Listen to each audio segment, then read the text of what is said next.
Welcome to the latest episode of Deep Chats. Today, I am joined by two of my best internet music friends who I talk to on a daily basis, but we've never been in the same space at the same time before today. So this is awesome. This is Mike Lieto. Hello, Mike. Hello. And Mr. Jaco from Italy. Hello. Hello. So today, we are going to be talking about The Missing Piece by Gentle Giant. This is the latest in a series of excellent Atmos and 5.1 surround mixes, stereo remixes by Steven Wilson. So I thought I'd bring these gentlemen together today because we were all fans of this band, Gentle Giant. This is something of a divisive album, so I'm kind of interested to see like where that goes in terms of like conversation. But I guess what I'll start with is I'll say, what do you think of this album, Mike? Just as a big picture statement.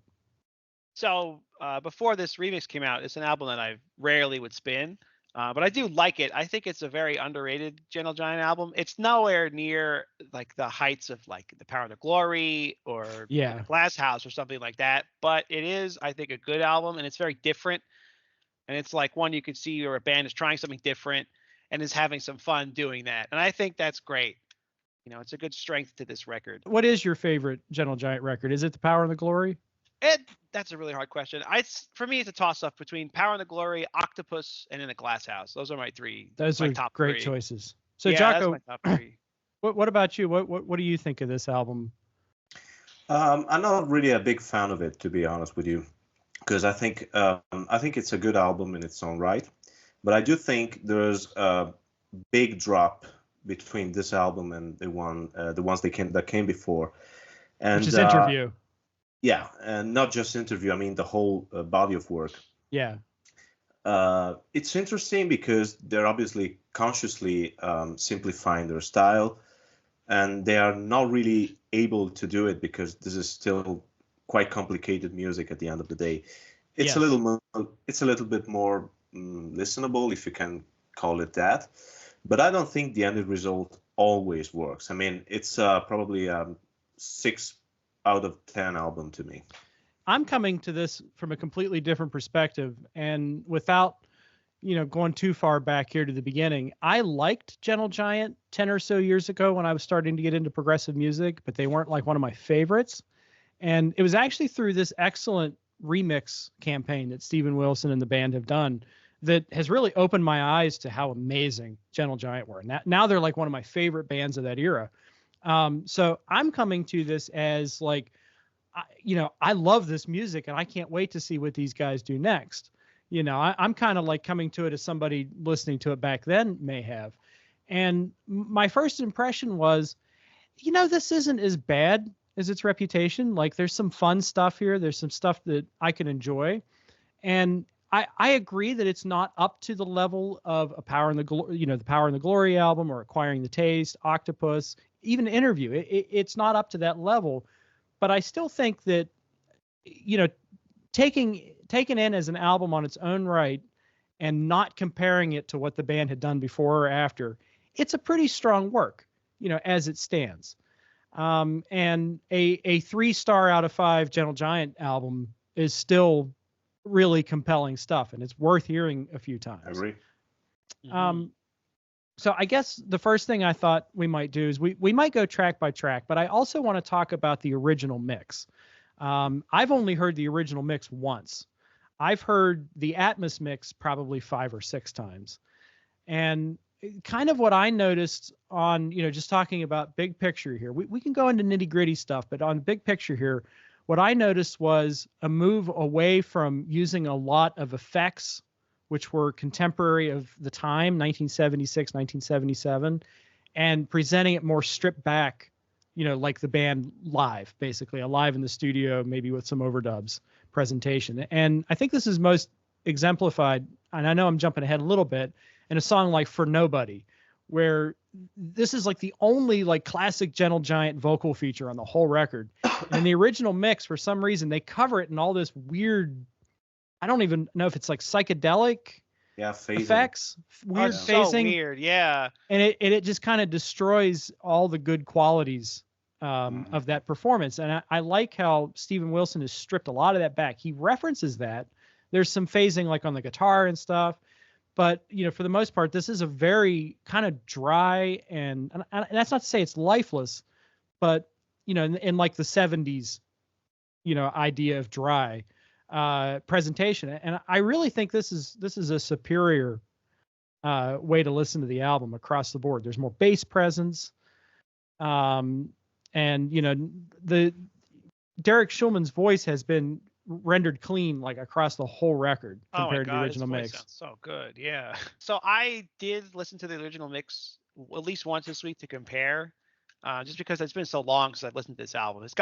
Before this came out, I think the last time I heard this was probably about like 10 or 12 years ago. But after putting it on, that original mix is like so compressed, and it's like has all those, like you said, weird effects on it. It sounds pretty muddy and kind of gross, but this sounds so much better. Steven, I think, did an amazing job bringing out not just the clarity of all the instruments and Derek's voice, but also just bringing the music to the forefront. Like, the star of the show really is how amazing and tight this band is, and you really hear it on this. Like, I don't know, this the best example I think is I Bet You Thought We Couldn't Do It. It's like, Derek is essentially screaming in the beginning of the song, right? On the original mix, it sounds horrible. It's like jarring, but it sounds much cleaner on the remix. Like, Derek's actually singing. It's not just like a yell through your speaker and a distorted screech. You know what I mean? Derek's voice sounds especially amazing on this, and shows how amazing of a singer that dude is. I don't really like the equalization of the original mix either, because it's very mid-rangey, and I'm not the kind of guy that suddenly likes an album if he likes the mix. But in this particular case here, the original mix was so unattractive to my ears that, along with the fact that this album was the first one by Gentle Giant that I didn't fully like, it really put me off this album for years. I went back and listened to it at least once a year, and I never liked it much. And I think this remix made things a lot better. It sounds more natural, as you guys said. And finally, it sounds like it sounds on par with the rest of their body of work. The vocals. I'm glad you mentioned the vocals, because I think it. Not just on that song, also something like Turning Around on the chorus. The original mix sounds, the song should sort of explode during the chorus, and on the original mix it just sounds flat. Mm-hmm. So I think Steven Wilson really brought the best out of this recording. I don't necessarily like the song more now, but it's much more attractive to listen to. Yeah, I would agree with that. At this time, 1977, Gentle Giant had maintained the same lineup that they had since the early 70s. And that personnel is Derek Schulman, lead vocals, Gary Green, electric guitar and acoustic guitar, Ray Schulman, bass, 12-string guitar, Kerry Minier on Hammond organ, electric piano, synthesizer, mini moog, clavinet, as well as handling percussion and vocal duties. And finally, John Weathers, who plays drums and various other, like he triggers the drum machine, it says, on Winning, but he was the drummer for the band. But the point being that these guys are multi-instrumentalists, and they are swapping from one instrument to the other. And it's not like the Jethro Tull kind of instrument swap where, it's like Martin on marimba, and they did one song that was, them playing on different instruments. This was like in the middle of a composition. You'd have like Ray Schulman would be playing violin and he'd be singing, and then he'd switch to a bass, or, Derek Schulman would be singing and playing bass at the same time. You might hear a second guitar part, and it's Kerry Minier behind the keyboards backing up Gary Green. And this it's so much fun to watch these guys. And they could all sing like hell. And they could all sing. Fantastic singers, all of them. Yeah. And that is one thing that's lacking from this album, but I'm sure we'll get to that, is the quintessential Gentle Giant, 5-piece harmonies. Yeah, the medieval rounds are not here.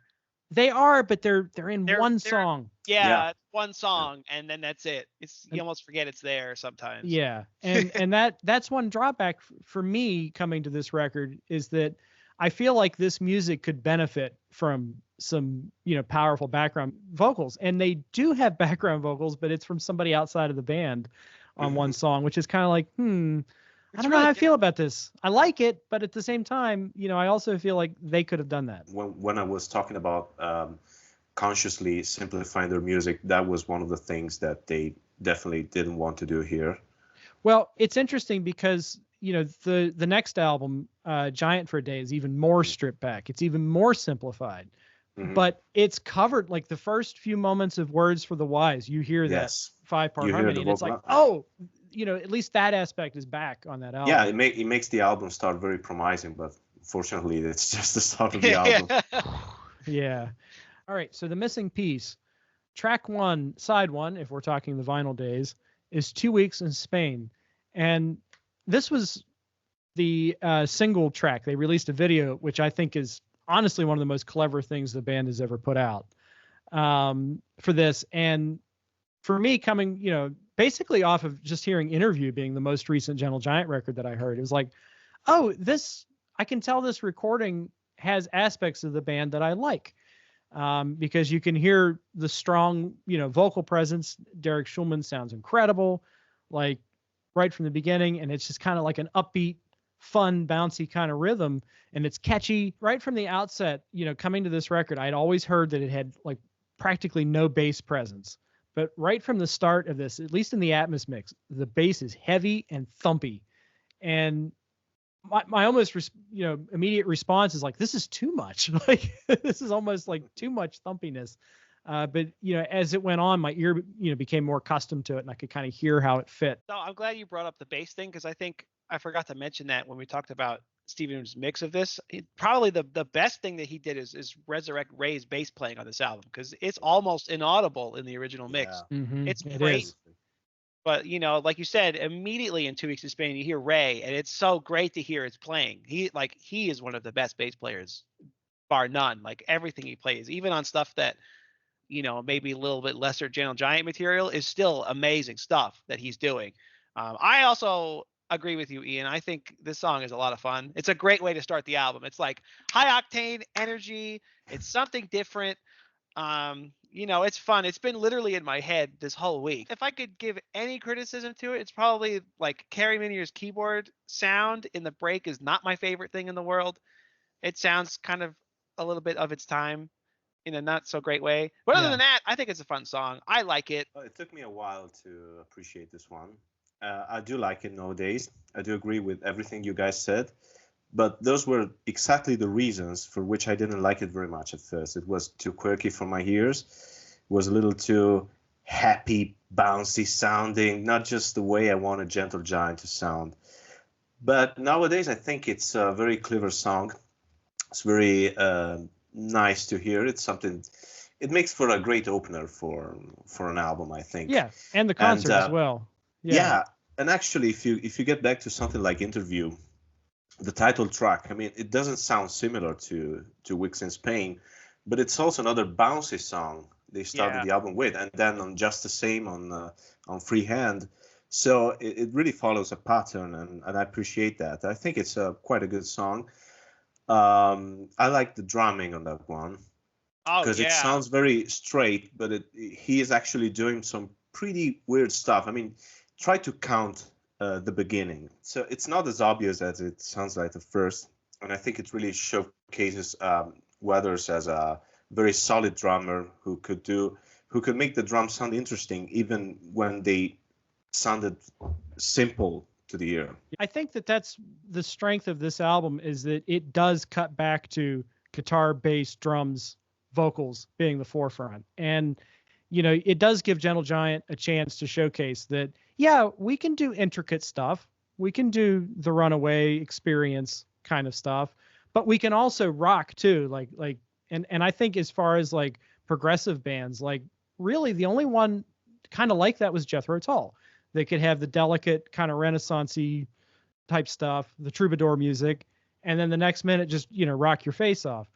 And I like that, especially this mix puts Weather's snare right at the forefront. And you can hear, like you guys mentioned the EQ issue on the original mix. Gary Green's guitars are EQ'd in a way that the tone is lost. Like a lot of the tonal information is lost on the original mix. And I noticed right from the start with this material that Gary Green's choice of, amps and equipment, guitars or whatever is phenomenal. But yeah, another thing that I really like about this track is that Derek Schulman is singing with this like affected, Londoner type accent. And, I don't know this because I'm an American, but apparently Spain is a vacation spot for middle class Brits to go to. It's sort of like when we go to the beach for 2 weeks. So this is a song about vacation. It's a song about letting loose and having fun. And, there's even a little moment that just makes me laugh so much when he says, drink the wine. And in the video, you see the little Wii character, Nintendo Wii character, Derek Schulman's drinking a glass, and Weathers is passed out on a boulder. Perfect. Okay, so moving on to the next track on this, I'm Turning Around. This is, to me, the album's Your Own Special Way. And it was a popular song in those days. And I feel like Gentle Giant may have been looking to Phil Collins and Genesis as an inspiration on, how do we stay relevant and still maintain our identity, in the climate of the late 70s. And even when we hit the first chorus of this, Derek Schulman sounds very much like 70s Phil Collins. Yeah. Even 80s Phil Collins. I mean, he had a power in the voice that Phil was lacking in 1977, which is not surprising because Derek Schulman was full-time singer by then, and Phil was a background singer that was accustoming to become a lead singer. So maybe Gentle Giant could have been forerunners for 80s Phil Collins in a way, which is fun to think. That is fun to think of. Yeah, I mean, Derek really nails this. This is like a really good song for him. And his voice, like I love Derek's voice. He is such, like you said, he's such power, and it's really the forefront of this song. It's a great little ballad, but Derek, I don't know if this is his most amazing performance on this record, but it's pretty close. He just rocked this. It's fun to hear it, especially fun to see him do this live in the Sight and Sound concert. Yes, yeah, I enjoyed that.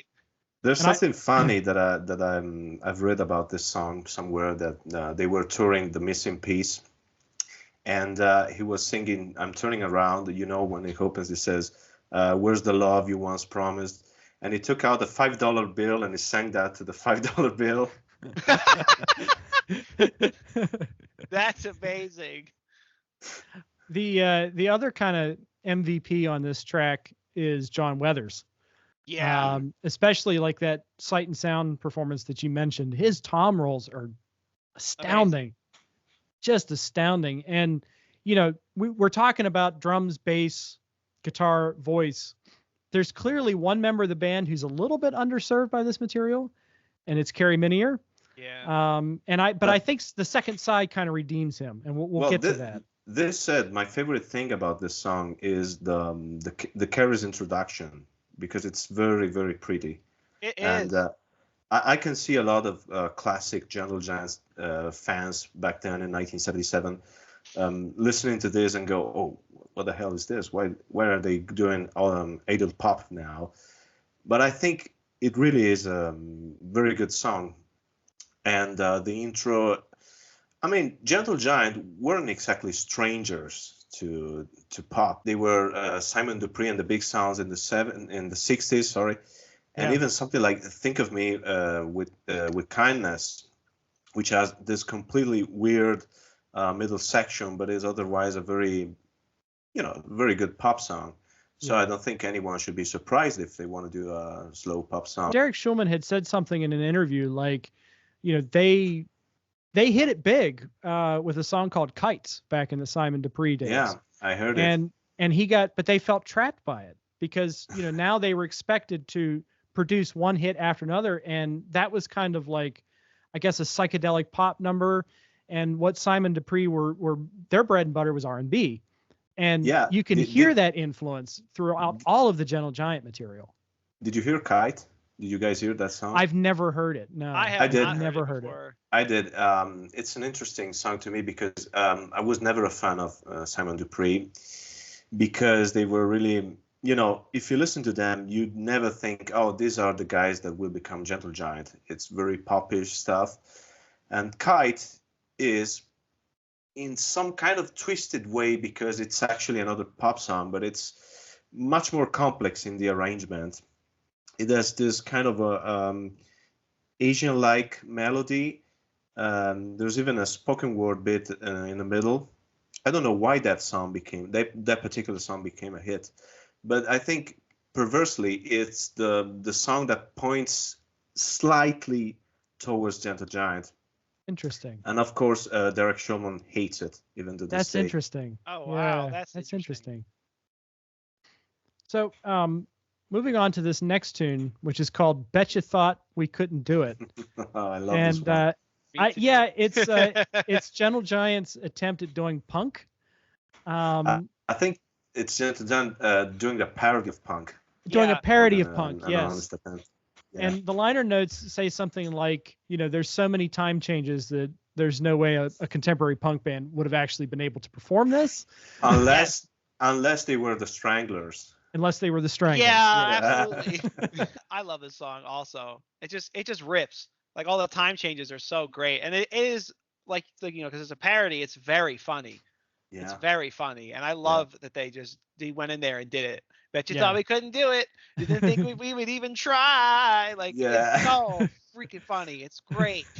And I'm actually quite a punk fan. I like a lot of that music. And as a punk number, it's not really credible, but as a song itself, it's very, very funny. It's really inspired. I like that they're loosening up a little bit.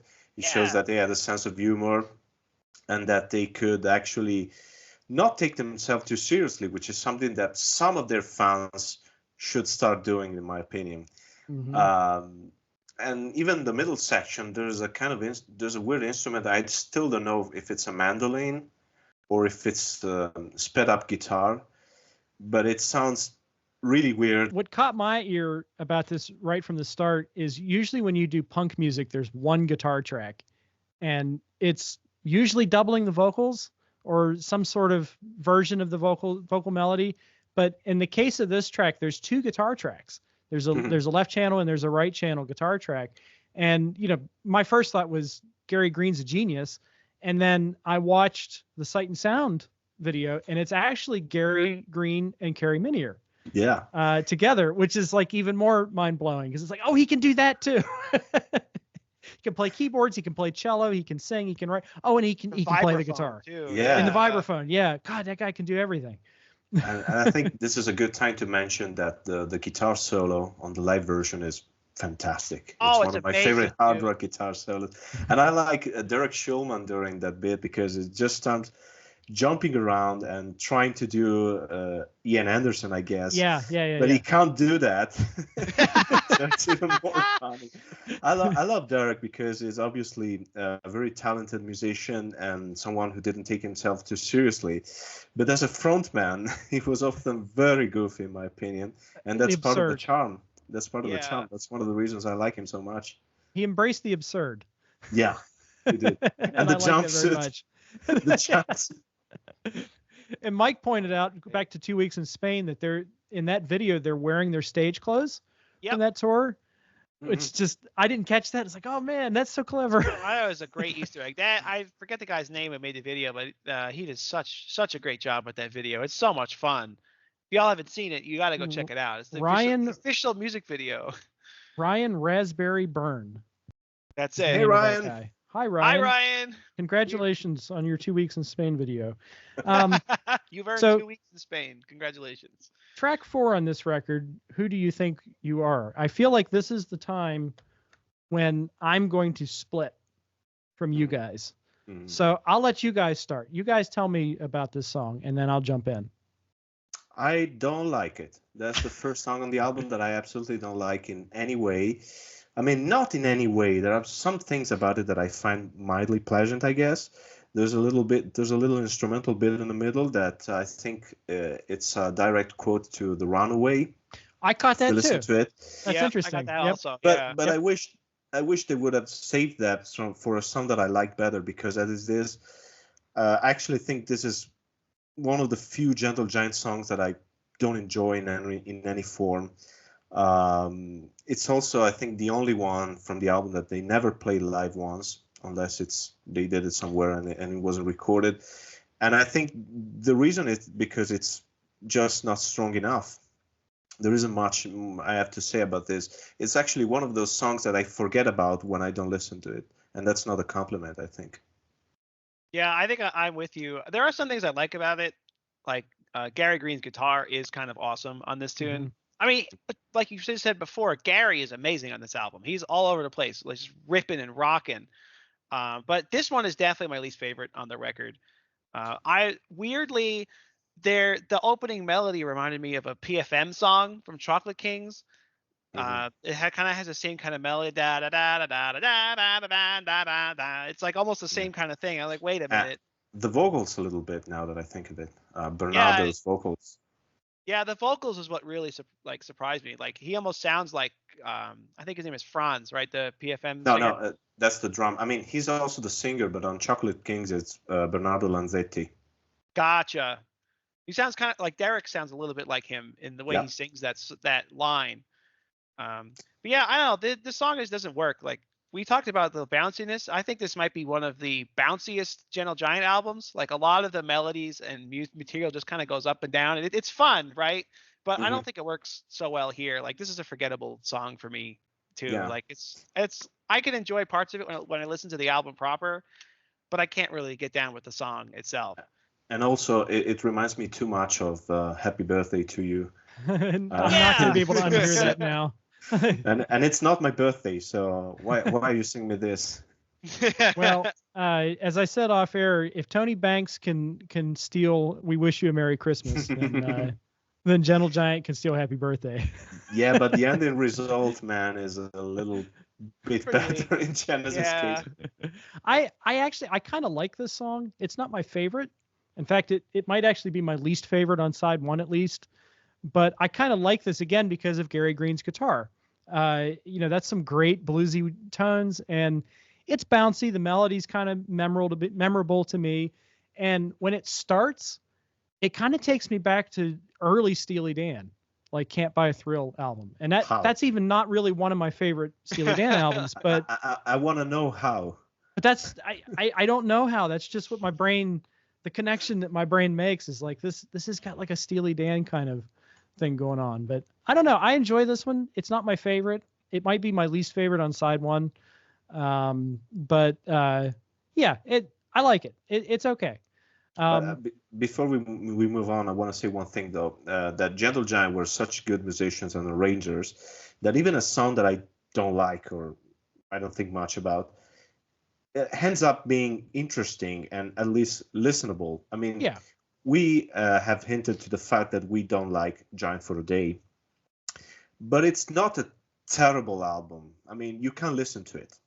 You're probably not going to love it, but you can listen to it. It's not something that you're going to trash or want to burn. Turn that off. I can't stand it. Yeah, I mean, it's just it's just not the kind of music that I want Gentle Giant to do, and that I don't think they were very good at doing. But it sounds good enough to the ear. Yeah.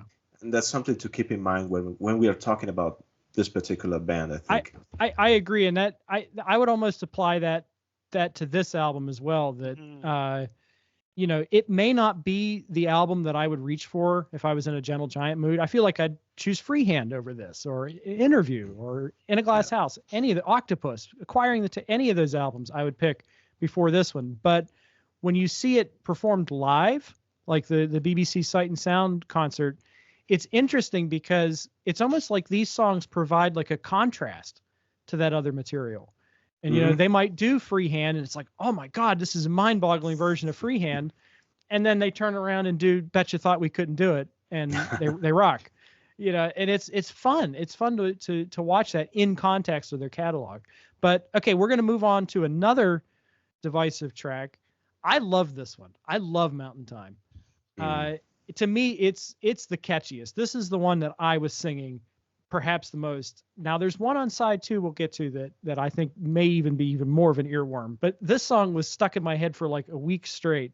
And to me, this most exemplifies, and I'm talking about Mountain Time. This song most exemplifies like that R&B roots that go back to the Simon Dupree and the Big Sound days, and even songs on the first 2 albums like Plain Truth, or Why Not? Why Not? Yeah, Why Not? The song Why Yeah. Not on the first Gentle Giant album. I always get that one mixed up with Nothing at All.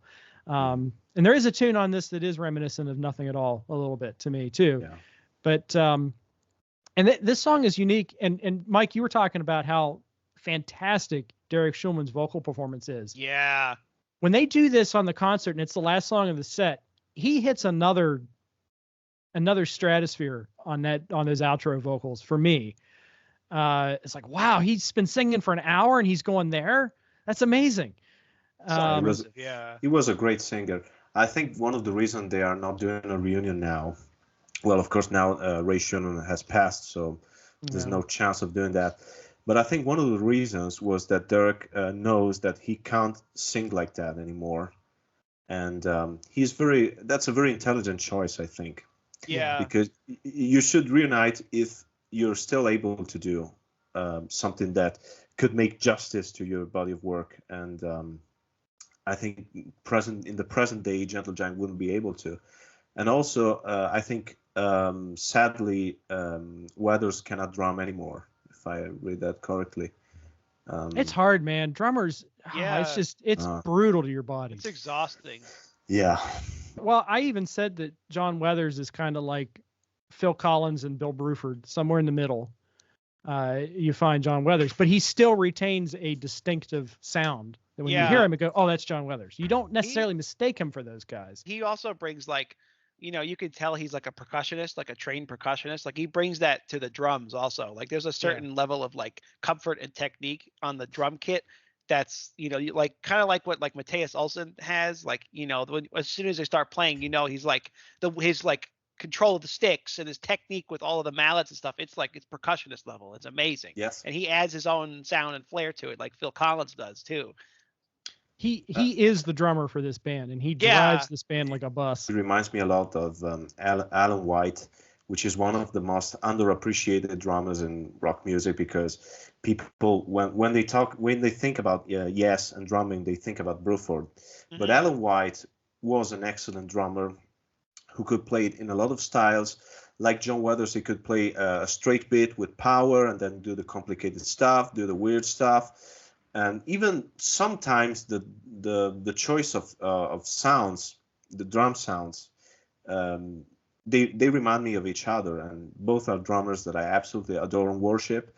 I am an amateur drummer, so when I listen to music, the first thing I pay attention to is drums. And if the drummers is not good, the band, the whole music suffers. And in this case, they had some of the most, I don't know if you can say some of the most fantastic drummers, but they are. And I'm not joking. I just talk so much that I lost my breath. So what were we talking about? Mountain Time? Mountain Time. I was going to mention, I kind of alluded earlier that they used outside help with the backing vocals. And there is some mystery surrounding this. Jaco, do you want to... You kind of dug this up in an old interview or something. It was on the Scrap in the Barrel box set, where they have the isolated backing vocals, and they don't know who they are. They don't know who those singers are. I think they did a fine job. I don't like this song either. Again, it's not what I want to hear in a Gentle Giant album, this kind of music. I mean, it's interesting that you said that it reminds you of Plain Truth and Why Not? But I think those songs fit those albums much better than Mountain Time does, which to me is a bit of a nothing song. And actually, we were talking about the live video. I think as a final song on the set doesn't work at all.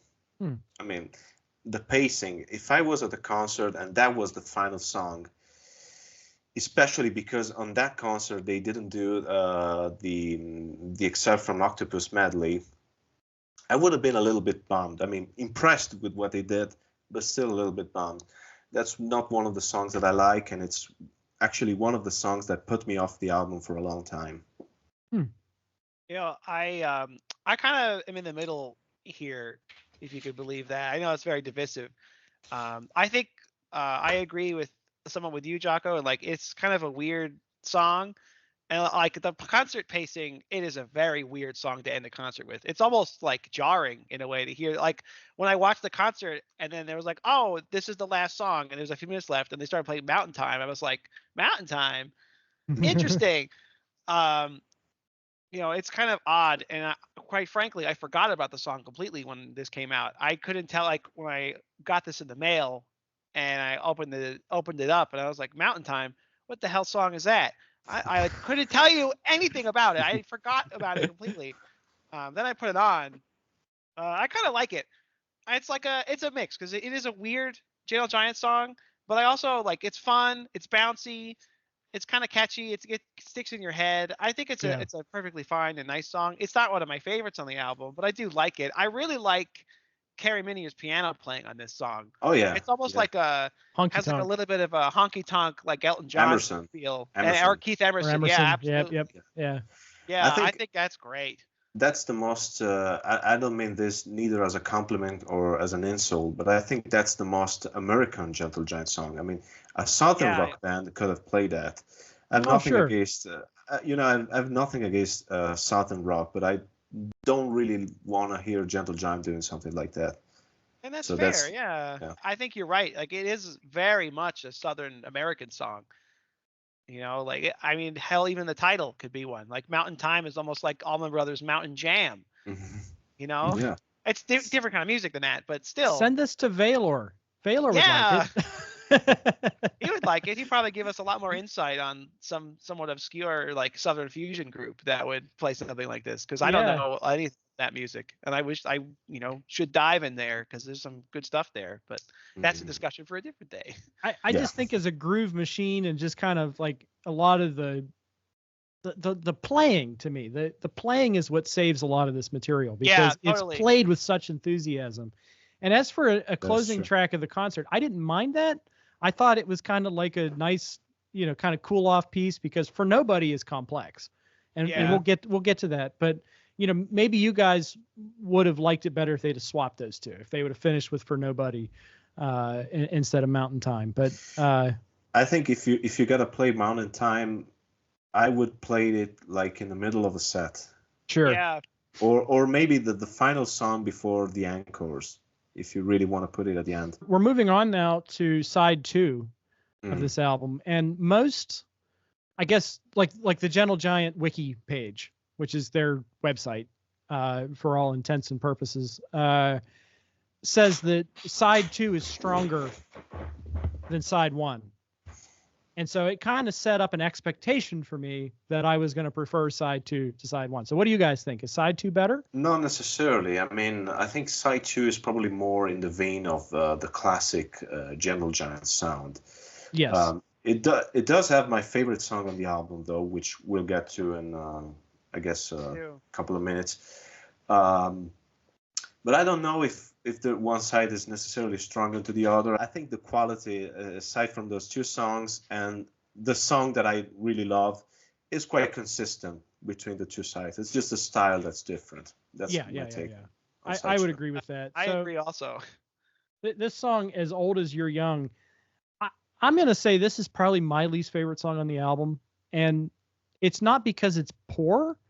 It's not. I mean, and in fact, I love hearing Carrie Minier's voice, because his voice is usually all throughout these albums. But for this record, this is like first half is Carrie, second half is Derek Schulman. So this song takes me back to the song Experience from In a Glass House, because the first half is Carrie Minier singing, and then Derek Schulman kind of takes over for like the chorus.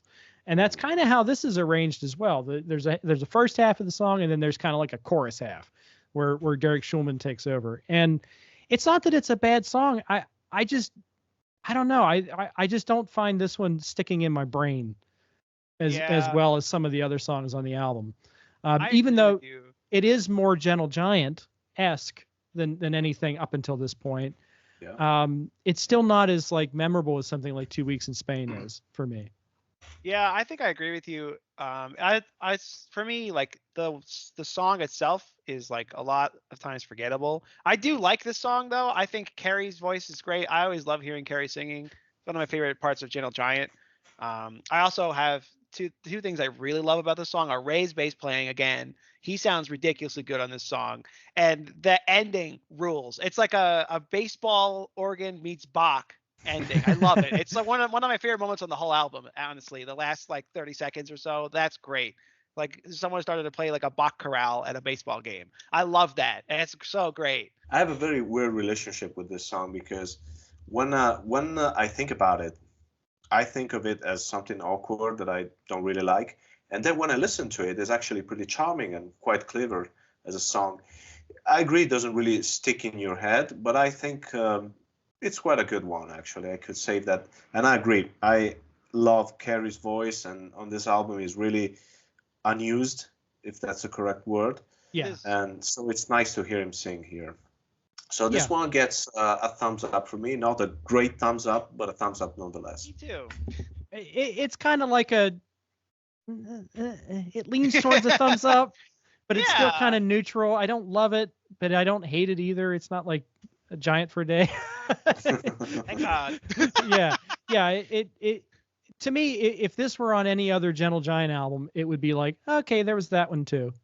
You know, there was that song as well. And for here, you know, yeah, it's different because it feels more like them. But I don't know, maybe I need more time with it because I've only processed this music for about a week. So it's possible that some of the more accessible stuff is grabbing me more. And over time, this kind of stuff will kind of grow on me the way that, you know, Interview did not, like, I did not love that album the first time I heard it. It probably took 5 or 6 listens and then the Atmos mix to happen for it to really open me up to how brilliant that record is. I didn't love it at first. Listen. Next track is Memories of Old Days. And last night I was listening to this and I made the School Days connection. And I was like, oh, this is kind of like this album, School Days. And, you know, I had said that it was kind of like Nothing at All, too, because it starts with the acoustic section. But the big, you know, kind of bombastic Jethro Tull style ending never happens in the song. It's always like they're pushing toward that moment, but they always kind of hold back. And this is a beautiful song. And Jaco, this is going to blow your mind, but I actually wrote this in my notes that this song makes me think of Led Zeppelin 3. And I think it's because Ray Shulman's playing 12-string guitar with Gary Green on acoustic. But yeah, this is a great song, and this is the best song on the album. I think all fans are gonna agree with that. Yeah, 100%. I'll go even further to that. I think it's a masterpiece of a song, actually. Yeah. And then, you know, you probably understood now that English is not my mother language. So when I listen to music that's not in Italian, I have really to pay attention to the words in order to hear the lyrics, because otherwise, to me, the voice is just another instrument. And here, the music itself brings me back to my own early days, you know, to when I was a kid. And this is, I think that's a testament of how powerful this song is. And of course, Derek Shulman here is great. He is really singing from the heart. I don't like saying this because, you know, it's really subjective when something is from the heart of the brain. But here, I think he's pouring a lot of emotion in it. Yeah.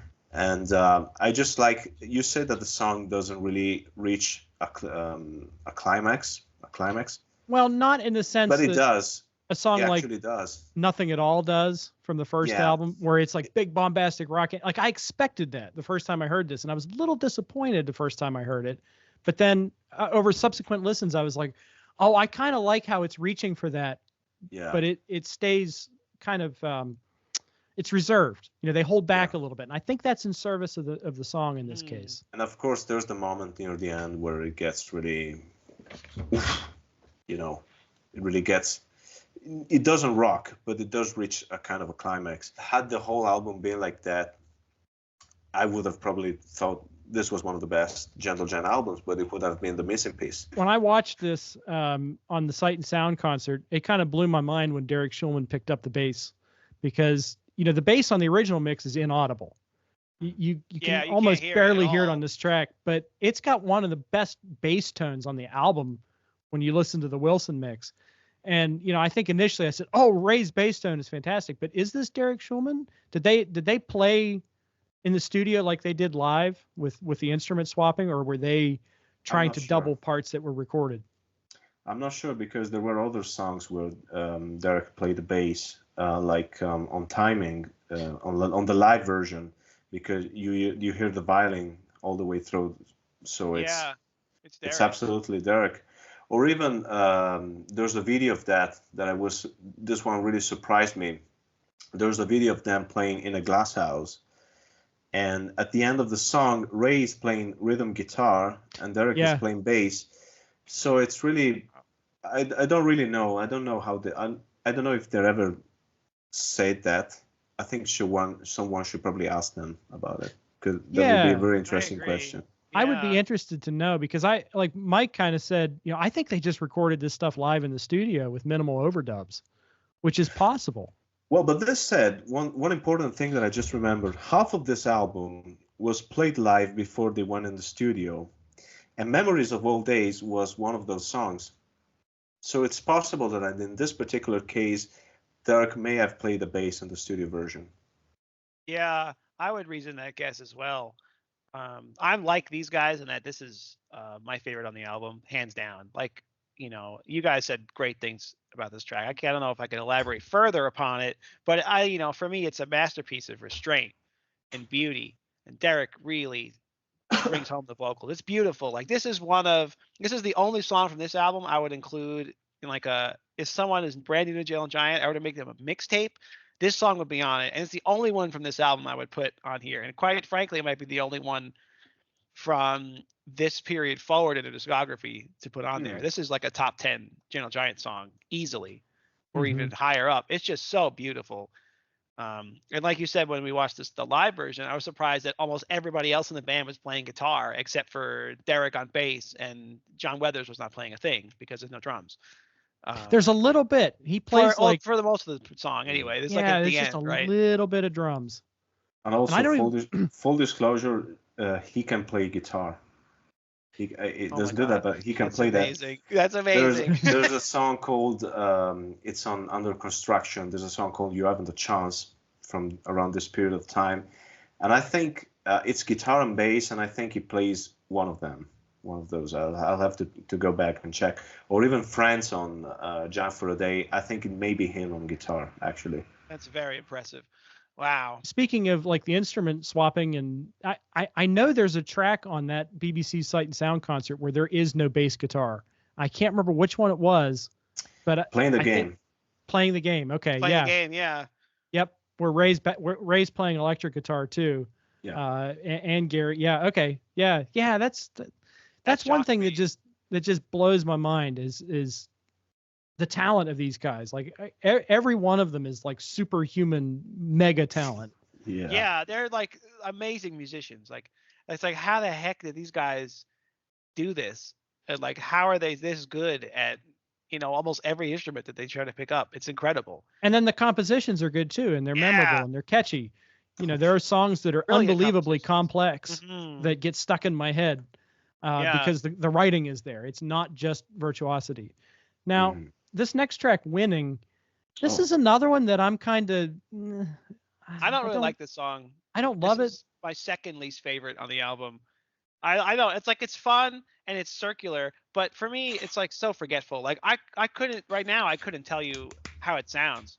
Quite honestly, I like the outtake demo as a bonus track. I like that way better. I was going to say that. I think it's awesome. I don't. But this song, I'm just like, It's like, it's the complex Gentle Giant, but it's also not up to as stuff as they usually are. Like, it's like a lesser like classic sound, more or less, but it's not as good. I don't know. There's something about it. It just is off for me. I don't really like it so much.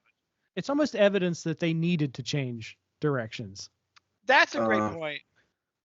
I think what you said is interesting, because I mentioned that they had played a few songs before recording them in the studio, and this one was one of them, and it was the songs that got changed the most.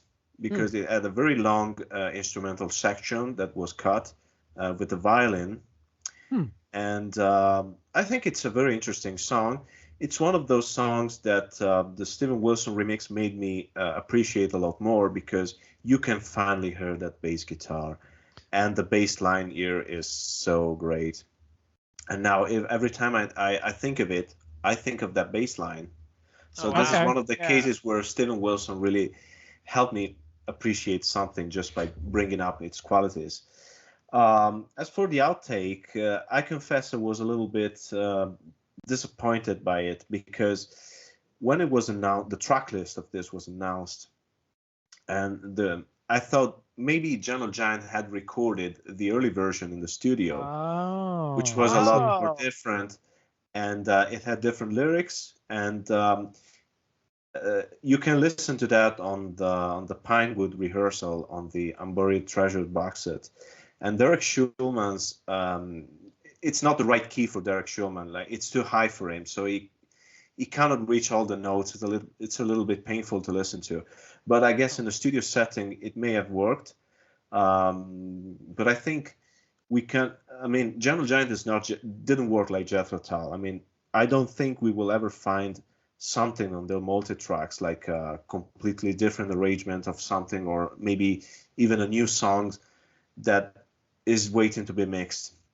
So to me, the outtake is just an alternative version, an alternative take that I didn't use. It's fine, but not something I come back to. Really didn't help my appreciation of the song one way or another. But Steven Wilson mix of the original album version, that one did it for me.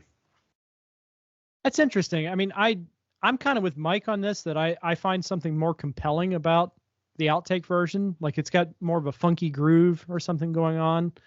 But one thing that I do enjoy about this track is a chance for the drum overdubs, and you've got the electronic drums, which I don't think Gentle Giant ever experimented with electronic drums like that. I mean, I may be forgetting something way back.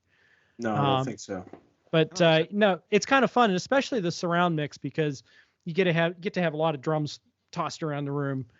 In kind of a King Crimson sort of way. But yeah, as a composition, I'm kind of like, I'm like somewhere in the middle on this one. I don't really love it, but definitely with your comments in mind, I may get something out of it the next time I hear it, if I listen for the bass or whatever. And one thing that I think maybe the most interesting thing about the song is the percussion sounds.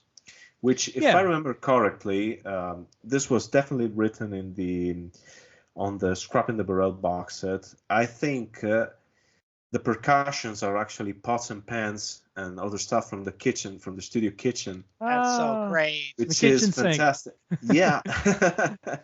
Yeah, which is, it reminds me of Larkstons in Aspic on this aspect, because that's how, everything is a percussion on that album. Oh, yeah. All of those little things make me enjoy this track more than the song itself would probably make me enjoy. I think this is one of those songs where Gentle Giant really went creative. Yeah, and that's kind of a theme with our discussion, I think, is like, even if the actual writing isn't that great, Gentle Giant were able to make it interesting through the arrangements and through the performance. Mm-hmm. They were able to make it compelling, and that in itself is a great talent. That's a great skill. Absolutely. So this final track, For Nobody, I'm going to say this is probably my second favorite on the album. Yeah. After Memories of Old Days. And it's also very memorable. Like, I get this song stuck in my head more than Mountain Time, more than 2 Weeks in Spain. This one's always stuck in. It's sort of like the Break-In interview where John Weathers comes in and he says, "What are your plans for the future?" That is always in my head. Always stuck in my head. This song is like that. It just, to me, it's the most quintessentially Gentle Giant track on the album, because you do have that great vocal feature in the middle of it that Steven Wilson has unburied, to use a Gentle Giant word. He's unburied those vocals. It's just a great example of something that Mike and I were talking about last night. And I know that there's like a term for this, and Derek Pavlik would correct me immediately, but there's a term for when oh, the guitar has a melody. Oh, now it's shifted to the bass and the guitar's playing a counter melody. Now the melody has gone to the keyboards. Now it might be fugue. A fugue, Fugue. yeah. Fugue, yeah. Fugue. Yeah, it's very Bach in that way. Yeah. I think, Derek, if you are watching this video, please let us know if you're wrong. But they're very skilled, and like something like I think On Reflection on this concert. Yes. On the 70s. Yes. Like that's a Yeah, great example of that. Yeah, that's a Yes. medieval fugue, really, at its heart. Yeah. I'm with you, Ian. This is my second favorite on the album. It is for me the Gentle Giant song, the most Gentle Giant song on the album. Like this sounds like it could be almost like on Freehand or on Mhm. Power of the Glory. It's like Cogs and Cogs a little bit. Yeah, it's the way they pass the melodies around the band, it's very circular and very cyclical, and it like the band really like wraps the composition around itself in such a clever and cool way.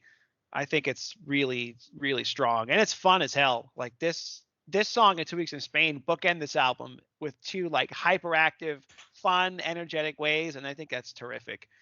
But For Nobody especially is the super, super strong song. This song rather shows just how stinking tight these guys are. Like they could play anything at any time.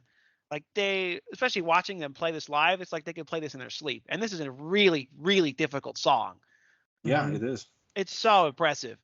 I think I should probably like this a lot more than I do, because I don't know if there's such a thing as Gentle Giant by numbers. I mean, I don't know if you can say that about any Gentle Giant song. That's a very interesting take. But I don't really like it a lot. I like it. There are a lot of things about it that I appreciate. I think it was a fantastic live number, for example, and it was only one of the 2 songs from it that they played during the civilian tour. So that's something. But the studio version, there are bits of it that I like the melody on the verses, the vocal harmonies, the drumming once again. Yeah. And other things that are a little bit awkward to my ears, like I'm gonna get shit for this, but I don't care. The long instrumental bit at the beginning, after a while, it sounds a little bit disjointed, a little bit awkward to my ears. There's something about it that puts me off a little bit. So to me, it's a good song. It's even a greater song when played live, but I don't think it's one of the best on the album. And had this been on something like The Power and the Glory or Freehand, it would have been a low light for me. I could like that. I could kind of agree. Like this song, it would be average on another Gentle Giant that's record. A good point. But here, to me, it rises to the top. Mm-hmm. Yeah. Well, it's good as a closing number, though. Mm-hmm. It's as something to wrap the album up. I think it works really well. But I think this is proof that Gentle Giant really needed to change direction, maybe to simplify it, because the ending result is good, but it starts to feel, at least to my ears, it starts to feel like more of the same, which is something that you can't say about Gentle Giant in general. No. Yeah, I think that's a really good point, actually, and almost makes me want to change perspective a little bit, because like it is here. Well, I'm not going to change my opinion because I think my opinion is good, but I really like what you're saying. Is what I'm trying to say is like, on this album, this tune is like, for me, one of the creams of the crop. But I think it can still fit on A Power and a Glory and In the Glass House, but I might agree with you that it's one of the weaker songs on if it was on those kinds of albums. And I think Kerry's when you said that you didn't really like his keyboard sounds on 2 Weeks in Spain. Yeah, I don't really like his keyboard sounds here. So maybe with the production of those albums, I could have liked that one a little better. Right. If there was maybe a different sonic palette, it might be a little stronger. Or maybe if instead of on 2 Weeks in Spain, it's that weird synthesizer sound. It's I don't know, like a Hammond organ or something different, or like a Fender Rhodes sound or something different. I don't know. It might be kind of cooler. I think that's a problem of many keyboard players of that period of time, because one of my favorite keyboard players was Rick Wakeman. On Tormato. The Byrotron sounds really awful to me. I'm not saying Kerry's sounds here sounds awful, But I think that's the period of time where, that particular sound palette has not aged terribly well, in my opinion. I agree with you. Like the late 70s keyboards are way, like it's totally different from the early 70s. The early 70s keyboards Yes. is like the gold standard, but the late 70s keyboards are dated. In fact, I think the keyboard players that, whose sounds haven't aged that terribly are the ones that became more prominent in the 80s, or at least they had maybe a kind of, their minds was already in the 80s in some way, like, I don't know, Jeff Downes or Eddie Jobson, Tony these Banks kind of too. Yeah, I think so. Although I'm not really sure I like every single sound uses on the 76 albums, although I absolutely worship those two records, the Genesis records. Yeah. But I think Tony did okay on Duke, especially on Abacab. Duke is amazing. Yeah. Well, I think we can all agree that this material was better served live. And kind of in the context of other Gentle Giant songs, like I said earlier, I think that it does provide a nice contrast. And I'm sure it allowed those guys to kind of let loose. Like, some songs could be really complex, like On Reflection, and then they could jump into something from this album and just kind of have fun and really, put in a good performance. So, okay. This album was conceived, I guess, as a means of making the band more accessible to a wider audience. In your guys' opinion, did they succeed? Would you hand this album to somebody who didn't know what Gentle Giant were and say, here, start here. This is a nice, accessible entry point. I agree. No, and I'm not even sure that was the reason they were simplifying their writing. I think it was more of a case of them wanting to do something different, maybe something back to the roots. But I don't think, obviously they wanted to be successful, because no matter what every band tells you, they want to be popular. Yeah, everyone likes totally. At least likes it. And I think Gentle Giant were just trying to do something their own way, something more simple their own way. I don't know if they succeeded in making it more accessible, because this album for the average listener is probably a lot more complex than they would expect to. Yeah. I think it turned up into, the ending result is a perfectly fine album. It's good to listen to, but it's not one of the highlights of their discography. Yeah. I still think the first album, or maybe Octopus, are the best choices if you want to let someone discover Gentle Giant. Sure. The first album is even a better, I think, match of accessibility with complexity, because stuff like A La Carte is so inventive. I loved it. And here's something funny. The first time I heard Gentle Giant, I heard the first album, I absolutely hated it. It was total unlistenable crap to me, and I couldn't stand Derek Schulman's voice, which I love now. And I'm not quite sure why I had that reaction to it, but I couldn't listen to it. It wasn't until I listened to Octopus and I liked it, and I went back to the first album and I loved it, that I changed my mind. And A La Carte was pretty much the only song that I liked out of it. See, I had the opposite experience, because I heard Octopus first, and it confused me. I did not understand it the first time I heard it, but I found the first album more accessible because it's kind of more R&B influenced, and there's kind of more songwriting type songs on it. In addition to the A La Carte, which is almost like King Crimson a little bit. Yes. It's almost like 21st Century Schizoid Man a little bit. So I guess back to, this Steven Wilson remix as a product, would you recommend this to a Gentle Giant fan? Yes. or music fan? I would too. Perfect. Yeah. 100%. Yes. From a mixing standpoint, this is like a 10 out of 10. This is amazing work. Steven Wilson. Yeah. Demo quality. Show this to your friends. Yeah. 100%. This is the definitive version of the missing piece. Without question. Steven Wilson again has done an amazing job of bringing out the music in this album. As the album itself stands, I don't know. It's like it's between like a 6.5 and a 7 for me. Like, it's still like a Gentle Giant album, so it's got some amazing music on it, but it's a much weaker Gentle Giant album than everything that came before it. It's got a lot of ups and downs, when it's usually like when you hear Gentle Giant album, it's like, especially now that we're like big fans, like it's like consistently like amazing music the whole way through. Yeah. But this doesn't have that. But it is still a fun album, and I think it's a band trying new stuff, and they're having fun doing that. And I think, it's really great to hear. I think the remix really brings out the fun in this record. And that's maybe the best part of the whole thing. Yeah, I think I pretty much agree with everything you said, but something that I want to add is that I am an unrepentant Civilian lover. The final album they did to me, I like Civilian also. Yeah, I love it. I absolutely love it, and I think that's where they nailed making something more simple and at the same time more memorable. And I hope the multi-track, I don't know what's the state of the multi-tracks of that one, if they are lost or if Steven Wilson hasn't mixed it yet because of a lack of interest or anything.